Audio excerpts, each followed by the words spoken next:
100 साल पहले जब पक्के घर नहीं कच्चे घर हुआ करते थे, कोरोना जैसे कि एक महामारी फैल गई। पतलू छोटा था और अकेले घर में रहता था।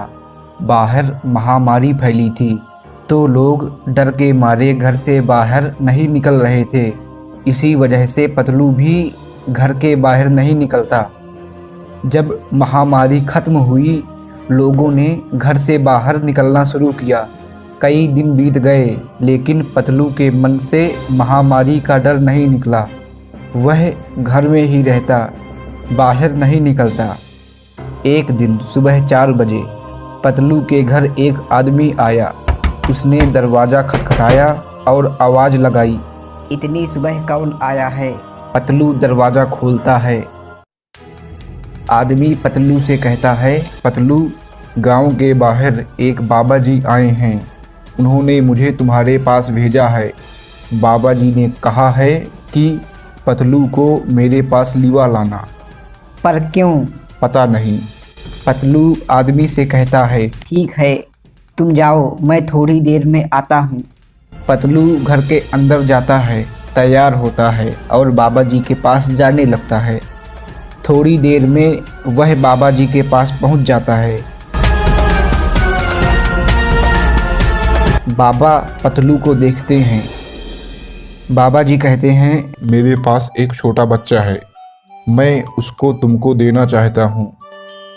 पतलू घर में अकेले रहता था, उसके साथ कोई खेलने वाला भी नहीं था, इसलिए वह यह सुनकर बहुत खुश हो जाता है। पतलू बाबा जी से कहता है, ठीक है बाबा, मैं उसको अपने साथ अपने घर लिवा जाऊंगा। बाबा कहते हैं, इसीलिए मैंने तुमको यहाँ बुलाया है, लेकिन मुझे तुम्हारी बुद्धि के ऊपर शक है। अगर तुम मेरी पहेली का जवाब दे देते हो तो मैं तुमको वह बच्चा दे दूंगा।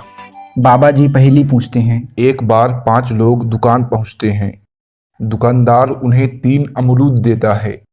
अमरूद लेकर अब पांचों सोचते हैं कि हम सभी को बहुत भूख लगी है, अमरूद को बराबर बराबर 5 लोगों में कैसे बांटा जाए। पतलू थोड़ी देर सोचता है। आपके पास 20 सेकंड हैं, आप भी आंसर सोचिए।